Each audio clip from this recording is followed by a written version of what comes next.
आप में से कितने ऐसे लोग हैं जो आचार्य रजनीश यानी ओशो को सुनना पसंद करते हैं या ओशो को समझते हैं, आपको ओशो प्रभावित करते हैं? देखो, ओशो अपने जीवन काल के अंदर बहुत जल्दी चले गए। मैं उम्मीद कर रहा था कि ओशो रुकते, और अगर ओशो आज भी होते तो यकीन मानो 90% जो लोगों की दुकान है वो बंद हो चुकी होती। ओशो अगर आज भी होते तो हजारों नहीं लाखों लोगों का मार्गदर्शन हो रहा होता। लेकिन कहते हैं ना कि एक संत चला जाता है बट उसकी वाणी जो है वो ब्रह्मांड में गूंजती रहती है, ऐसे ही ओशो की वाणी है। तो यदि आप ओशो की वाणी सुनते हैं तो सुना कीजिए, ध्यान लगाया कीजिए उसके ऊपर, और बहुत अच्छी बात बोलते हैं ओशो।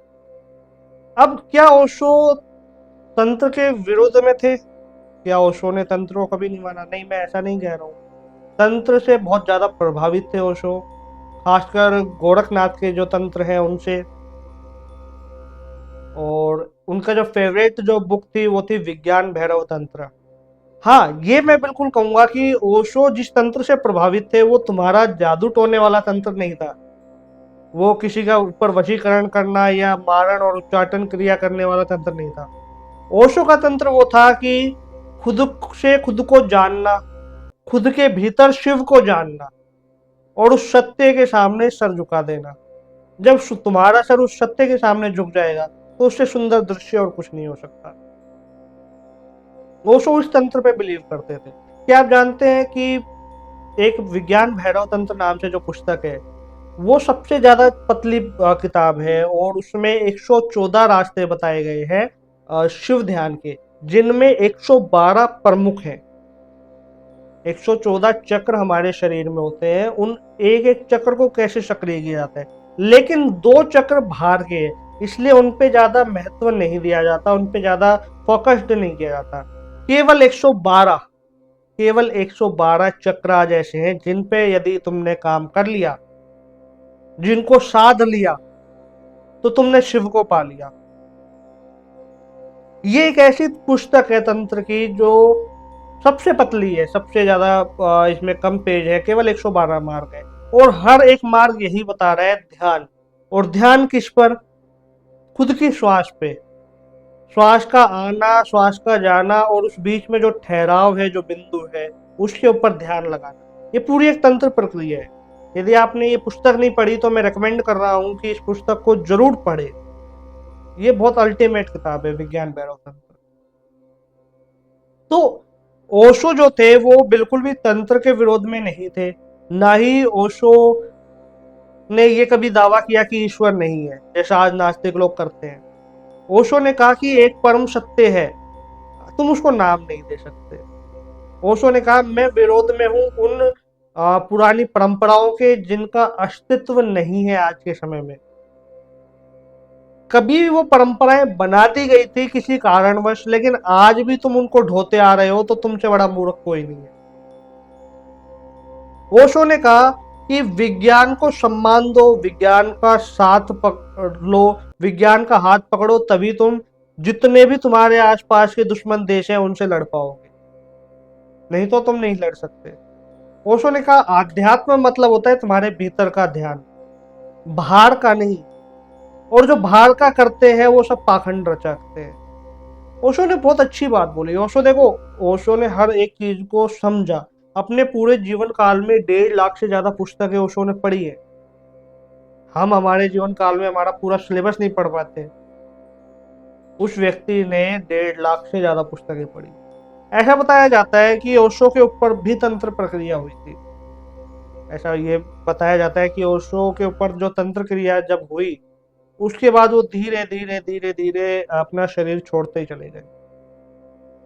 और ये बात ओशो जानते थे कि उनके ऊपर तंत्र हुआ है। ऐसा नहीं है कि ओशो नहीं जानते थे, अनजान थे, लेकिन ओशो ने उसकी काट क्यों नहीं की? क्योंकि ओशो ने ये जाना कि ये तंत्र जो है ये मेरे मोक्ष का मार्ग निकाल सकता है। इसलिए तुम पाओगे कि ओशो जैसा कोई नहीं हुआ, ओशो जैसा कोई हो भी नहीं सकता। ओशो सब कुछ जानते हुए भी मौन रहे, उनकी आंखों में एक तेज था, एक दिव्य अनुभूति होती थी। बहुत लोगों ने ओशो का विरोध किया। बहुत सारे ऐसे लोग हुए जिन्होंने कहा कि यार ओशो जो है वो सेक्स गुरु है, जबकि ओशो ने सब पे बोला। एक संत का दुर्भाग्य ये है कि जब वो चला जाता है और जब उसके शब्द संसार के सामने आते रहते हैं रिपीट में, तो लोग उसके ऊपर लांछन लगाने लग जाते हैं या उनके शब्दों को काटने लग जाते हैं। अब वो संत उसका जवाब देने नहीं आ सकता। तो कहीं ना कहीं हमारा फर्ज बनता है, या जो लोग ओशो फैन है उनका फर्ज बनता है कि वो ओशो की बात को सही तरीके से रखें।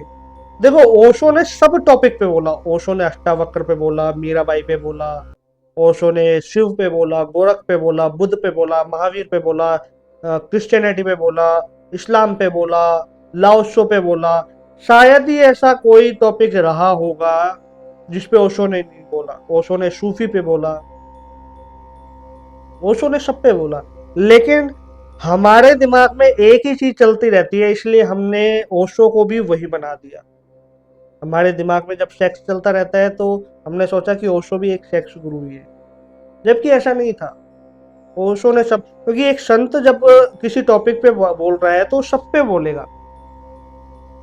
जो जो व्यक्ति उसके पास सवाल लेके आएगा, जो जो परेशानियां लेके आएगा, उसका जवाब देगा, उसका हल करेगा। जो जो उस संत की शरण में जाएगा, वो संत उसको सही मार्ग दिखाएगा। ओशो ने जो अपनी पुस्तक लिखी, जो सबसे ज्यादा फेमस हुई, संभोग से समाधि की ओर, लोगों ने ये जाना कि यार ये जो है ये बहुत सामाजिक नीति के खिलाफ है और ये बहुत गलत किताब है, जबकि ऐसा नहीं था। ओशो का मेन मोटिव ये था कि जिस जगह तुम्हारा दिमाग आके फंस जाता है ना, तुम्हें उससे बाहर निकलना है। और जिस दिन उससे बाहर निकल जाओगे, उस दिन तुम्हारी वासना तुम्हारे ध्यान में बाधा नहीं बनी। ओशो साहित्य बहुत बड़ा रहा है। ओशो ने अपनी खुद की गीता लिखी और बहुत विशाल गीता थी।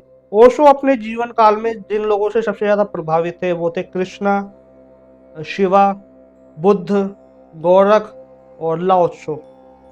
इनसे बहुत ज्यादा प्रभावित थे ओशो, और बार बार इनकी बात किया करते थे।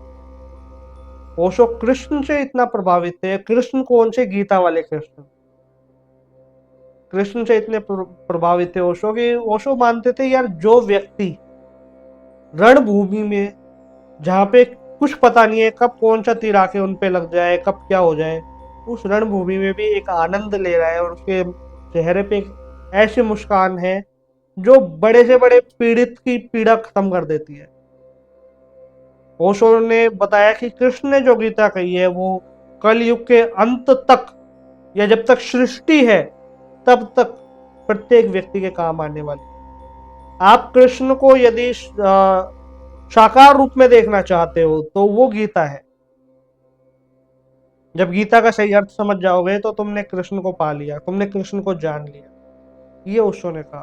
तो ओशो जैसा व्यक्तित्व जो है वो बहुत कम लोगों को मिलता है। ओशो बात करते थे ज्यादातर ध्यान की और आनंद की। ओशो बात करते थे कि दृष्टा बन के हर एक चीज को तुम देखते रहो, लेकिन कैसी भी सिचुएशन हो खुद के मन की शांति को भंग ना करो। ओशो जैसा कोई नहीं हुआ। तो ये जो वीडियो थी ये ओशो के ऊपर ही डेडिकेटेड थी कि ओशो कितने महान थे।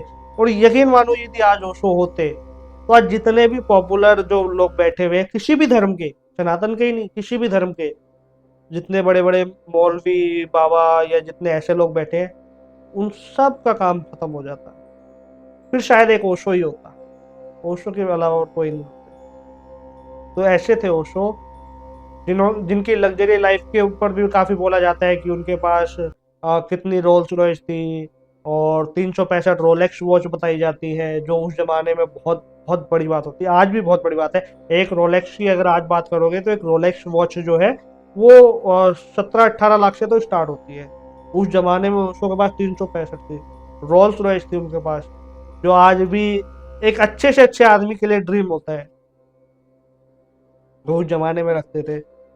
कुछ कंट्रोवर्सियां भी रही है उनके ऊपर, क्योंकि हम लोग क्या होते हैं ना कि एक संत की महानता को नहीं देखते, उसकी कमियों को ढूंढने लग जाते हैं। तो काफी कंट्रोवर्शियल ग्रुप भी रहे। और वर्ल्ड वाइड जितने भी कंट्री है उनमें सबसे ज्यादा जो पॉपुलर है हुए हैं भारत से, उनमें से एक ओशो रहे हैं। आध्यात्म को एक ऊंचाइयों पे ले जाने में जिन लोगों ने इतना महान काम किया, जैसे स्वामी विवेकानंद, जो आज भी अमेरिका में पूजे जाते हैं। इसी प्रकार से ओशो भी थे जो दुनिया भर में पॉपुलर हुए, दुनिया भर के लोग उनके अनुयायी हुए। लेकिन बात वही आ जाती है कि हर एक देश के धर्म को खतरा था, इसलिए देश विदेश ने उन पे पाबंदियां लगाई।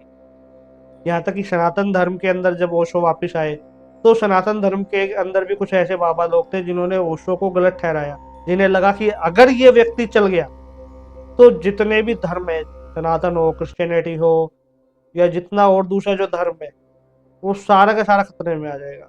और सनातन से मेरा मतलब वो मूल सनातन नहीं है। मूल सनातन तो ओशो भी फॉलो करते थे। सनातन से मेरा मतलब है जो पौराणिक जो परंपराएं चलती आ रही है उनका धर्म, जिसे सो कॉल्ड हिंदू धर्म कह दिया जाता है, या क्रिश्चियनिटी जो है, या दूसरा जो धर्म है, मजहब है, वो सारे के सारे परेशान हो जाते और कहीं ना कहीं खतरे में आ जाते। ओशो ने बोला कि मैं व्हाइट हाउस में बैठ के चर्चा करने को तैयार हूँ क्रिश्चियनिटी पे, लेकिन लोग डरते थे, लोग उनसे चर्चा करने के लिए नहीं आते थे। बड़े से बड़े जो अपने धर्म गुरु बनते हैं वो कोई नहीं आता था। तो ये थे ओशो। हाँ, ओशो की कुछ कमियां भी थी जो प्रत्येक मनुष्य में होती है, क्योंकि मनुष्य है, मनुष्य शरीर धारण किया है, तो उस पर कमी होगी, जो आप में भी है, हम में भी है, सब में भी है। तो यदि आप ओशो को सुनते हैं, उनकी सही बात को सुनते हैं, सुनिए, जो उन्होंने मोक्ष मार्ग दिखाया है उसके ऊपर चल सकते हैं तो जरूर चलिए। इस वीडियो में इतना ही। यदि आप ओशो फैन हैं तो चैनल को सब्सक्राइब जरूर कर लेना, लाइक करना और वीडियो को ज़्यादा से ज़्यादा शेयर करना।